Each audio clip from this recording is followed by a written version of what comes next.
Hobby channel မြန်မာပရိသတ်ကြီးမင်္ဂလာပါခင်ဗျာဒီနေ့မှာဆိုရင်တော့ Cactus ကဏ္ဍရစူးပင်လေးများကိုအခုမှစတင်စိုက်ပျိုးကြမယ်ဝါသနာရှင်များတို့ Cactus နဲ့အခြေခံသဘောတရားများကိုလေ့လာလို့ရအောင် Cactus ဝါသနာရှင်မအေးအေးထွန်းနဲ့တွဲဖက်ပြီးတော့အတူတူတင်ဆက်ပေးတော့မှာဖြစ်ပါတယ်ခင်ဗျာ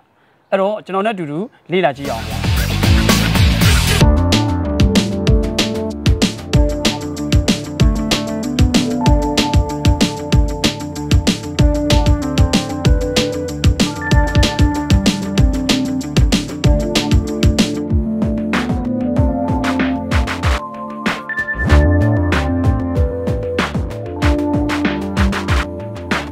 မိုက်မင်္ဂလာပါခင်ဗျာပထမဆုံးအနေနဲ့ပေါ့နော်ဒီ Cactus ကဏ္ဍရစုပင်လေးတွေကိုအခုမှစတင်စိုက်ပျိုးကြမဲ့ဝါသနာရှင်ဘေကနာတွေအတွက်ဆိုရင်လို့ရှိရင်ဘယ်လိုမျိုးစိတ်တွေကိုစိုက်ပျိုးတင်တယ်လဲဆိုတော့အမှရှင်းပြပေးပါဦးခင်ဗျာဘယ်လိုမျိုးစိတ်လေးတွေစိုက်ပျိုးတင်လဲဆိုအကျန်းခံတာတော့ဒီဂျင်းလူစီယန်တို့ဟုတ်ကဲ့လူဘိုဘီယာတို့ဘာတို့ပေါ့နော်မောင်လေးဒါတော့ဒါလေးတွေဒီဟာလေးတွေဒါလေးတွေဆိုအကျန်းခံနေမောင်လေးအကျန်းခံတဲ့အပင်လေးတွေအကျန်းခံတဲ့အပင်လေးတွေကအများအားဖြင့်တော့သူအကျန်းခံတယ်ဆိုတော့အထအရာကိုသွားဈေးလဲတင်တယ်ဈေးလဲတင်တယ်ဈေးတင်တဲ့ဟာနဲ့စိုက်ပျိုးတင်တယ်ပြီးလို့ရှိရင်ပိုးသိမ့်မကြိုက်ဘူးပိုးသိမ့်မကြိုက်တာဖြစ်တဲ့အတွက်အမှားတော့ဒါလေးတွေကိုအရင်စိုက်ပျိုးစေချင်တယ်ဘာဖြစ်လို့လဲဆိုဈေးကြီးတာစိုက်လဲဈေးကြီးတာစိုက်လို့ရလားဆိုရတယ်မောင်လေးရတယ်ဆိုဈေးကြီးတာစိုက်မယ်ဆိုရင်တော့ဟို तू ကအရင်ဆုံးလေ့လာမှရမယ်အရင်ဆုံးလေ့လာမှရမယ်အဲ့လိုမျိုးစိုက်ပျိုးရင်းနဲ့လေ့လာတဲ့လူလည်းရှိတယ်ဟိုလေ့လာပြီးမှစိုက်ပျိုးတဲ့လူလည်းရှိရပေါ့နော်တချို့ကြောင့်လည်းစိုက်လိုက်တယ်စိုက်ရင်းနဲ့လေ့လာတယ်ပေါ့နော်မောင်လေးအဲ့မျိုးစိုက်ရင်းနဲ့လေ့လာမယ်ဆိုတော့ဒီလိုမျိုးလေးတွေကဟိုဆုံးရှုံးမှုနေတာပေါ့မောင်လေးရဲ့နော်အမကတော့အများအပြည့်မြန်မာ Cactus group မှာဟိုပို့ပြီးတော့ဟိုအဲ့ဒီထဲကိုစပြီးတော့ဝင်ရနေတအားဟိုလှုပ်ဖြစ်လာတာပေါ့နော်အရင်တော့ဒီတိုင်းပဲ group ရှိမှလည်းမသိပဲနဲ့ဒီတိုင်းပဲကိုစိုက်တယ်ပြုတယ်ပေါ့နော်အဲ့လိုမျိုးအဲ့ဒီအခုတော့အမဟိုစာမြန်မာ Cactus group ထဲမှာအဲ့လိုဝါသနာရှင်လေးတွေရောက်လာတယ်အခုနောက်ပိုင်းမှာပို့ပြီးတော့ရောက်လာတဲ့အမျိုးမန္တလေးကဟိုကိုကျော်လှတို့ဘာလို့တွေအဲ့မျိုးသူတို့တွေကတော့တအားဟိုစာဖြစ်တယ်သူတို့က graph လေးတွေဘာလေးတွေ graph ပိုင်နေပေါ့နော်အမကအရင်တော့အုံရုပ်ပဲစိုက်တာ graph ကိုစိုက်တာအမတိတ်ပြီးတော့အရန်ဟိုစာမဖြစ်ဘူးအုံရုပ်ကိုပဲအများအပြည့်စိုက်တယ် graph ကိုတိတ်မစိုက်ဘူးအခုနောက်ပိုင်းတော့အမအဲ့လိုမျိုး graph ကိုစိုက်ကြည့်ပါတဲ့တငယ်ချင်းတွေကစိုက်ကြည့်လို့ရှိရင်အဲ့လိုမျိုးပွားတာတွေလည်းရှိမယ်နောက်ပြီးလို့ရှိရင်အဲ့လိုပန်းပွင့်လာတာတွေလည်းညံတယ်ပေါ့နော်သူကတော့အကျန်းပုတ်ခံတယ်ပေါ့နော်ဒီတပင်လုံးကိုတိတ်သွားမယ်ဥမာအမြင့်တွေပုတ်သွားလို့တိတ်သွားမယ်ဆိုရင် graph ပင်ကတော့ကယ်ဆယ်ဖို့အကောင်းဆုံးနီလန်းပေါ့နော်တခါကျရင်အမားတို့ဖြတ်လိုက်တယ်ဖြတ်ပြီးတော့မှမှုဈေးတွေဘာတွေတုတ်ပြီးအချောက်လှမ်းတယ်အချောက်လှမ်းပြီးတဲ့အခါကျမှအမားတို့တွေတုံးကြဟိုစာပြန်စိုက်ကြတယ်ပေါ့နော်ပြန်စိုက်ကြတယ်အခုနောက်ပိုင်းတော့အဲ့လိုမလုပ်ကြတော့ဘဲနဲ့အဲ့ grab ပေါ်မှာပုတ်သွားလို့ရှိရင် grab ပေါ်မှာမြန်လှီးပြီးတော့တင်လိုက်ကြတယ်တင်ပြီးတော့စိုက်ပြီးတော့လုပ်လိုက်အဲ့ဒါတော့ကိုကပြီးကပြန်ပွားလာတဲ့ခါကျမှအပွားလေးပြန်ပြီးကိုအုံးလို့ချင်တယ်ဆိုအုံးလို့ပြန်လုပ်ပေါ့နော်အဲ့လိုမျိုးနည်းလေးတုံးကြတယ်မောင်လေးဟုတ်ကဲ့မရေဒါဆိုလို့ရှိရင်အခုမှဒီစတင်စိုက်ပျိုးမဲ့ဝါသနာရှင်တွေဆိုလို့ရှိရင်ဒီမျိုးစားလေးတွေပေါ့နော်ဒါဒီမျိုးစိတ်လေးတွေစိုက်တယ်ပေါ့ဒါလေးတွေဂျင်နိုလို့ခေါ်တယ်ဂျင်နိုလို့ခေါ်တယ်သူကအယောင်ပါတာရှိရယ်အယောင်မပါတာရှိရယ်ပေါ့နော်ဒါလေးအယောင်မပါတာလေးတွေကတော့စိုက်ရတော့ပိုလွယ်တာပေါ့ပေါင်လေးရယ်နော်အယောင်မပါလာလေးကြတော့သူကတော့ဟိုရိုးပဲပေါ့ဒါအယောင်ပါတာကြတော့အယောင်ပါတာများလေသူတို့ကအယောင်တချို့ဆိုအယောင်ပြည့်သွားတချို့ဟိုအမားတို့ Monketus လို့ခေါ်တယ်သူကတော့ဒီလိုမျိုးအယောင်လေးတွေစုံလာရင်သူကပူစည်းကြည့်ရပေါ့နော်ဖောင်ပြည့်လာရင်တော့ပူစည်းကြည့်ဒါပေမဲ့ຢာလေးတွေကလေဟိုအမားကတော့ကြည့်ရသူတို့အကျန်းတော်ခံတယ်အကျန်းခံတယ်အဓိကတော့ပိုးပေါ့နော်ပိုးသိမ့်အမြင့်ပိုးသိမ့်မကြိုက်တဲ့ဟာမျိုးပေါ့နော်အဲ့မျိုးဆိုအဲ့ပင်လေးတွေကအကျန်းခံတယ်လူဘိုဘီယာအင်နိုစစ်အဲ့လိုမျိုးဟာလေးတွေပေါ့နော်ဒါလေးတွေကပန်းပွင့်တော်တော်လှတာအဲ့လိုမျိုးလေးသူကဈေးတက်တာတယ်ပြီးလို့ရှိရင်တော့မကြီးပွားတာတအားလွယ်တယ်နော်အဲ့မျိုးပွားတာဆိုတော့ဟိုစစိုက်တဲ့လူလေးတွေကလူဆိုရင်တော့မောင်လေးရပွားတာမြင်တော့လှကြိုက်တာပေါ့နော်ကြိုက်တော့သဘောကျတယ်အခုဆိုဒါလေးဆိုပွားလာပြီပွားလာနေလဲရတော့လေလုံးလာတာပုံပြည့်လာတာပေါ့နော်သူတို့ကနေမရလို့ရှိရင်မောင်လေးရှည်ထွက်လာတယ်မလှအောင်အဲ့လိုခြုံပြီးတော့မှလေအပေါ်ရှည်ထွက်လာတဲ့အခါကျရင်မလှတော့ငါပင်ဘာဖြစ်သွားလဲမသိပုံပြက်ပန်းပြက်ပေါ့နော်ဒါမဲ့လေဟိုစစိတ်တော့မညက်နဲ့တီလာတစ်ခါကျရင်အဲ့ပုံပြက်ပန်းပြက်ကလေးကလှနေတတ်တယ်အဲ့ပုံပြက်ပန်းပြက်ကိုနေပြန်ထားလိုက်တော့ထားတဲ့ခါပြန်ပြီးတော့ဖောင်းပြေးလာပြန်ဟောမောင်လေးဖောင်းပြေးလာပြီးတော့ပြန်ပြီးတော့အပွားတွေထွက်လာပြန်အဲ့ခါကျကို့ပွင့်ပုံစံတစ်ခါကျရင်အဲ့မျိုးပုံစံမတူနောက်ပြီးတယောက်နဲ့တယောက်နေရထားတာမတူတဲ့အတွက်ပုံစံလည်းမတူတဲ့အတွက် Cactus ထွက်တဲ့ပုံစံမျိုးလေးတွေအဲ့မျိုးတယောက်နဲ့တယောက်မတူကြတော့ဟို तू ကအဲ့ဒါစိတ်ဝင်စားစရာကောင်းတယ် သူ့စိတ်ဝင်စားစရာကောင်းတဲ့အချက်ကလေးကပုံလေးတွေပြောင်းလာတယ်အဲ့လိုမျိုးအစမ်းလေးတွေထွက်တဲ့ပုံလည်းမတူတယောက်ကဒီမျိုးထွက်တယောက်နာထွက်အဲ့လိုမျိုးလေးတွေပေါ့နော်အစင်လေးတွေဖြစ်လာတဲ့ဟာမျိုးဒါလေးဆိုတော့ဒါတော့သူ့ငကူအစင်နဲ့တူပဲအဲ့လိုမျိုးသူအစင်အလွဲလေးတွေပေါ့နော်ဒါလေးတွေဒါမှတော့ဒါလေးတွေကိုချစ်တယ်သိလားဘာဖြစ်လို့ဆိုဈေးတော့တိတ်မများဘူးဒါလေးတွေကဈေးတိတ်မများပေမဲ့သူက cactus ပုံစံလေးပေါက်တယ်လေနော်သူကMemorial ခေါ်တယ်ဒီလားအဲ့လိုမျိုးလေးတွေဒါလေးတွေကအဲ့လိုမျိုးပန်းပွင့်လာရင်လည်းတော်တော်လှတယ်အမစီတော့အခုဒါမပွင့်သေးဘူ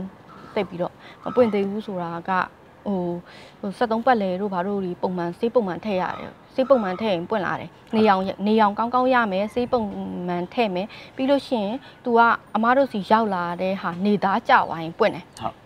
နေသားကြဝိုင်းရင်လည်းပွင့်တယ်အဲ့ကဝယ်တဲ့ဟာကနေမှဖူးချင်တဲ့ဟာမျိုးပါလာရင်လည်းကိုကမြန်လေးအပွင့်မြင်ရတာပေါ့နော်အပွင့်မြင်ရတာဒါမှအမအပွင့်ရတော့တိတ်ပြီးတော့အရင်အထူးဆန်းမဟုတ်သူတို့အရာလေအဲ့လိုမျိုးတပင်နဲ့တပင်တိတ်ပြီးမကွာဘူးဒါနဲ့ဆိုအပွင့်တူတယ်တော့အပွင့်မလှဘူးအပင်ပဲလှတာဒါလေးတွေဆိုရင်အပွင့်တစ်ခါအပွင့်လှတယ်ဒါလေးတွေဆိုရင်ဒါလေးတွေလည်းအပွင့်တော်လှတယ်သူကလှတယ်နောက်ပြီးတော့ပန်းရောင်ပွင့်တဲ့ဟာရှိရအဖြူအောင်ပွင့်တဲ့ဟာရှိရသူတို့နှစ်ကောင်မျိုးဆက်ပေးလိုက်ရင်ပန်းနဲ့အဖြူကြားလေးထွက်လာမယ်အဲ့ခါကျရင်တော့ဝယ်လို့မဆုံးနိုင်တော့ဝယ်လို့မဆုံးနိုင်ဘူးတချို့တွေကတော့အဲ့လိုမျိုးတယောက်စီလိုက်ဝယ်ကြတယ်တယောက်စီလိုက်ဝယ်စားမယ်ပတ်စံကုန်တာပေါ့နော်ဒါအပင်ကတော့မထူဆောင်ဒီတိုင်းပဲဟုတ်ကဲ့ကိုဆက်ယူလဲရတယ်ဆက်ပြီးသားတွေဝယ်လဲရတယ်အဲ့လိုမျိုးတချို့တွေကြတော့တချို့ကလေးတွေကြတော့တအားဟိုစားဟိုစူးစမ်းကျင်စိတ်ရှိရစူးစမ်းကျင်စိတ်ရှိရင်တော့သူတို့တွေကတော့ဖြတ်ပြီးဆက်ကြပြိုးကြပေါ့နော်အဲ့လိုမျိုးအိမ်မှာဆက်ကြရင်မျိုးစိတ်လေးတွေရအောင်လုပ်ကြတယ်တခါကြာရင်ပြားတွေကသူ့ဟာသူဟိုစားလာပြီးတော့မှမျိုးကူးရပေးရရှိရအဲ့ဆိုအသီးတင်တဲ့ခါကြာရင်အသီးတွေကနေပြန်ပြီးတော့မျိုးစိတ်တွေလုပ်ယူလို့ရတယ်အမအခုနောက်ပိုင်းတော့စမ်းနေတယ်ပေါ့နော်စမ်းနေတယ်အရင်တော့ကတော့အဲ့ဒါတိတ်ပြီးတော့အမမျိုးစိတ်တွေပါတယ်တိတ်ပြီးတော့မလုပ်တတ်ဘူးအဲ့မျိုးဆိုရင်အဲ့လိုအမတို့ဝါရင်တွေရှိရယ်အဲ့လိုမန္တလေးကတီတန်းရွယ်တို့ဘာလို့ရှိရယ်အမတို့ဟိုသူကမျိုးစိတ်စိုက်တာတအားကျွမ်းတယ် grab ဆိုရင်ကိုကျော်လာပိုကျွမ်းတယ်အဲ့လိုမျိုးပေါ့နော်အမားတို့ထဲမှာအမျိုးလေးတွေရှိတယ်ဒီဂျင်နိုလေးတွေဆိုရင် sky ဆိုတဲ့မောင်လေးကသူကတော်ကြိုက်တယ်တော်ကြိုက်ပြီးသူခုတော်လေးကိုသူစစိုက်နေပြီပေါ့နော်စစိုက်ပြီးတော့မှသူကတော့တော်လေးကိုလုံနိုင်တဲ့ကလေးပေါ့အဲ့လိုမျိုးလေးတွေတယောက်မတူကြအောင်မောင်လေးဝါသနာလေးတွေလည်းမတူကြအောင်သူအကြိုက်ကလေးတွေလည်းမတူကြအောင်ဒီအမွေးလေးတွေကြိုက်တဲ့လူကကြိုက်ဒါလေးတွေကြိုက်တဲ့လူကကြိုက်တယ်ပန်းကြိုက်တဲ့လူကြလည်းသူကလည်းဒါလေးတွေကိုတအားကြိုက်တာဒီအမျိုးသားတွေကအပင်တွေကိုပူကြိုက်တယ်ဒီဟာတွေကပန်းခဏပွင့်တယ်နွေရာသီဆိုတော့ပွင့်တယ်အဲ့လိုမျိုးတခင်းလုံးပွင့်အောင်သူလုပ်တယ်ဒါကတော့သူက grass ရအောင်မလို့သူ auto ပွားနေတာမျိုးပေါ့နော်တချို့အပင်ကတော့ grab ရတယ် grab ပြီးတော့မှအများကြီးဖြစ်လာပန်းတွေအများကြီးပွင့်လှတယ်ပေါ့နော်အခုအမအပင်ကမပွင့်တော့အမပြလို့မရဘူးဖြစ်သွားဟိုတနေ့ကပွင့်ပြီးသွားပြီအဲကြတော့အမပန်းပွင့်တာပြလို့မရဘူးဖြစ်သွားတယ်မောင်လေးဒါလေးတွေဆိုလဲအပွင့်လှတယ်အပွင့်လှတချို့ပန်းလေးတွေကနေကြိုက်တယ်နေရောင်တိတာတယ်ဘာဖြစ်လို့ဆိုသူကနေရောင်ရမှကိုပွင့်လာတာနေမရရင်မပွင့်ဘူးအဲ့လိုမျိုးညဆိုရင်ပြန်ပိတ်သွားတယ်နေရောင်ရရင်ပြန်ပွင့်လာတယ်တချို့ပန်းပွင့်လေးတွေက1ရက်ပဲခံတယ်တချို့ပန်းပွင့်လေးက2ရက်3ရက်အဲ့လိုညဆိုပြန်ပိတ်သွားမနေ့ဆိုပြန်ပွင့်တယ်အဲ့လိုမျိုး4 5 6ရက်ခံနေတဲ့အပင်လေးတွေပန်းလေးတွေလည်းရှိရယ်အဲ့လိုမျိုးဟိုအပင်လေးတွေဆိုရင်ရှေ့အပင်လေးတွေဆိုလဲခဏအဲ့လိုငုံလိုက်ပွင့်လိုက်နဲ့တချို့ပန်းလေးတွေဆိုအမွှေးနဲ့တောင်ရှိရယ်တချို့ကြတော့လဲစူးပင်လေးတွေကိုတိတ်မစိုက်ကြအောင်မိဘတွေတချို့လူကြီးတွေကတိတ်မကြိုက်ကြအောင်ဘာဖြစ်လို့ဆိုသူတို့စူးပင်တွေစိုက်လို့ရှိရင်ပေါ့နော်မကောင်းဆိုးွားတွေလာတယ်စူးပင်မစိုက်ကောင်းပါညာဆိုအဲ့လိုလူအယူရှိရဲ့လူလေးတွေလည်းရှိရယ်အမတို့ကတော့စိုက်ကြတာပဲအဲ့လိုလာပြောတဲ့လူရန်သူဖြစ်နေတာပေါ့နော်အဲ့လိုပြောတဲ့လူဆိုစိတ်ဆိုးကြတာအဲ့ရန်ထောင်ကြတာပေါ့ဘာဖြစ်လို့ငါတို့စဖြစ်မအောင်ဆိုဒါပေမဲ့အများအားဖြင့်တော့အမကတော့အပြင်မှာစိုက်တာဖြစ်တဲ့အတွက်တော့အမကတော့ဒီအယူတွေကိုတိတ်မလုပ်ဘူးဘာဖြစ်လို့ဆိုသူတို့ကလည်းအပြင်မှာပဲနေတာလေအိမ်ထဲမှာနေစိုက်ကြည့်ဘူးတယ်တေးတယ်ဟုတ်လားတေးတယ်အမကတော့ဟိုစားအမနဲ့နေကတော့တေးတာပေါ့စိုက်တဲ့လူကတော့စိုက်တယ်ဆိုရင်အမကတော့ပန်းမပွင့်ဘူးကွာအိမ်ထဲမှာတော့ပန်းမပွင့်နိုင်ဘူးပြီးလို့ရှိရင်ဟိုဥစားပေးရမယ် grow light ပေးရမယ်မောင်လေးရယ် grow light ပေးရင်grow light အချိန်စတွေရောဘာတွေရောအများတွေရောအလုတ်ရှုပ်တယ်အလုတ်ပိုတယ်ပေါ့နော်ရေပေးတာအားစားဇွန်းလေးတွေနဲ့ကလေးနို့တိုက်တလို့မျိုးလေးအဲ့လိုမျိုးလေးတွေပေးနေတော့အမကတော့မစိုက်ဘူးအားရပါရနဲ့အမကတော့ရေတွေလည်းလောင်းတာပေါ့နော်လောင်းတာဖြစ်တဲ့အတွက်အမအပြင်မှာပဲစိုက်တာများတယ်ဟုတ်ကဲ့ဒါဒီနှစ်ခုဆိုပန်းလေးတွေပွင့်တာတူတယ်ဒါကတော့euphorbia လို့ခေါ်တာပေါ့နော်euphorbia နဲ့ cactus နဲ့ကလည်းနည်းနည်းဆင်တယ်တကူအဲ့လိုမျိုးစိုက်တဲ့လူချင်းကတော့တူတာပေါ့နာမည်တော့ကွာသွားတာပေါ့နော်သူ euphorbia ကဘယ်လိုမျိုးကွာအောင်ဆိုသူကကြတော့ဟ စာဖြတ်လိုက်လို့ရှိရင်အထဲမှာနို့လိုမျိုးအဆေးလေးတွေထွက်တယ်အဲ့လိုမျိုးလေးဒါအဲ့ဒါतू က euphorbia အုပ်စုကအကုန်လုံးနို့ဆေးထွက်တယ်အဲ့လိုမျိုးဒါလေးတော့မထွက်ဘူးပြီးလို့ရှိရင်အဲ့ဟာလေးတွေဆို grab ထားတာလေးတွေပေါ့နော်အဲ့တချို့အပင်ကတော့ grab မကိုရတယ်အရန်နှုတ်တဲ့အပင်ဆို grab site တာများတယ်တချို့တွေအုံးရုံးနဲ့စိုက်ရင်အရန်နှုတ်တာမျိုးဆိုတချို့က grab တင်လိုက်တယ် grab တင်လိုက်ယူရှင်မြန်ထွားလွယ်တယ်ထွားလွယ်တဲ့အခါကျရင်သူပွားလွယ်တယ်ပွားတော့တချို့တွေကလည်းရောင်းစားပေါ့နော်ရောင်းစားလို့ရတယ်ပေါ့နောက်ပြီးတော့အဲ့ဒီအကိတ်ကြီးဖြစ်လာတယ်ပွားတာတွေပွားလေပူလှလေပေါ့နော်တစ်လုံးနဲ့ထက်တယ်ပွားတွေပူလှတယ်အဲ့လိုမျိုးလေးတွေပေါ့အဲ့ဒီ disco cactus လို့ခေါ်တယ်အဲ့ disco cactus လေးလဲသူအကျန်းခံတဲ့ထဲပါတယ်လှတယ်အဲ့ဒါလေးကတော်တော်လှတယ်သူပန်းပွင့်ရင်လည်းချစ်စရာလေးအဲ့လိုမျိုးပန်းလေးတွေကလည်းတယောက်နဲ့တယောက်မတူပွင့်လာမှတိတာပွင့်လာမှတချို့ပင်ကငါပင်ကအနီရောင်လေးငါပင်ကပန်းရောင်ငါပင်ကအဖြူရောင်တချို့ပင်ကလည်းစက်ကြားလေးတွေပေါ့နော်အဲ့လိုမျိုးလေးတွေနဲ့တယောက်နဲ့တယောက်ကြွားကြတာပေါ့မောင်လေးနော်အပန်းလေးပွင့်လာကြွားကြတာပေါ့ပြန်ဆိုင်ပေါ့လေပန်းလေးပွင့်လာရင်ကိုပန်းလေးပွင့်ကြပြီဆိုကြွားကြတာပေါ့အဲ့လိုမျိုးလေးတွေပေါ့ဒီဟာလေးဆိုလဲဒါလေးကလက်ဆောင်ရထားတာအမအောင် sky ဆိုရင်မောင်လေးကလက်ဆောင်ပေးထားတာဟုတ်ကဲ့သူကတော့ဒီအရောင်လေးတွေကြိုက်တဲ့ကလေးပေါ့နော်အခုတော်တော်လှနေပြီဒီမှာသူကဖောင်ပြေတာတို့ဘာတို့ညာတို့အဲ့လိုမျိုးလေးတွေပေါ့နော်အဲ့လေးတွေသူတို့ကြောက်တာကိုစိုက်ဖြစ်သွားတာကိုကတော့အဲ့လိုမျိုးအယောင်တွေကိုနားမလဲဘူးအမကတော့အဲ့လိုမျိုးဒါကြိုက်တယ်ဆိုဝယ်လိုက်တာပဲဒါလိုအနီလေးတွေအဝါလေးတွေပေါ့သူတို့ကြတော့အဲ့လိုမျိုးရှိရယ်ဖောင်ပြေလားမပြေလားပေါ့နော်စူပါတချောင်းလား LB လား hybrid လားအဲ့ဒါတွေအကုန်သူတို့အဲ့လိုမျိုးခွဲခြားကြတယ်ဒါအမကတော့ဟိုဘယ်လိုပြောမလဲစုံပလုံစီပေါ့နော်အကုန်တေးလေးနေဆိုအကုန်စိုက်တယ်မျိုးလဲအကုန်စိုက်တယ်စုံနေအောင်စိုက်တယ်အကုန်ကြိုက်တယ်အမအဲ့လိုမျိုးကြိုက်တာအမ euphorbia လဲစိုက်တယ်ဒီမျိုးလဲစိုက်တယ်ဒါလေးတွေလဲ mammalia ဆိုလဲအဲ့ဒါမျိုးလေးစိုက်တယ်သိလားနောက်ဒါလေးတွေပေါ့နော်ဟုတ်ဒါလေးဆိုလဲဒါဆိုရင်ဒါ astro ပေါ့ astro လေးကမှသူကအယောင